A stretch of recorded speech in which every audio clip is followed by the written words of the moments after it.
Երբ երեխան դժգոհում է դպրոցից, ճիշտ է բացատրել, որ դպրոց գնալն իր պարտականությունն է, իսկ դժգոհությունը պարզապես ծուլության նշան է։ Բոլորն ասում են, որ սխալ է։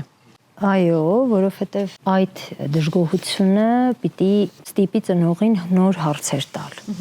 Եվ միայն դժգոհությանը այդպես պատասխանելը շատ մակերեսային մոտեցում կլինի, պետք է հասկանալ ինչու չի ուզում գնալ դպրոց, եւ պետք է ասել, որ մենք բոլորս մեր անելիքներն ունենք եւ քո անելիքն էլ դպրոց գնալն է,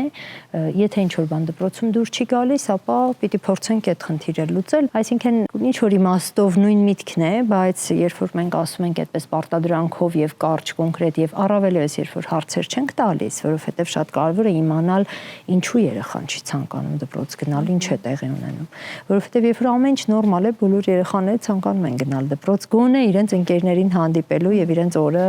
ուրախ անցկացնելու։ Այնպես որ սա խնդրի մասին բարձրաձայնում է, պետք է հասկանանք եւ ուղղակի պարտադրելով լուծում չի։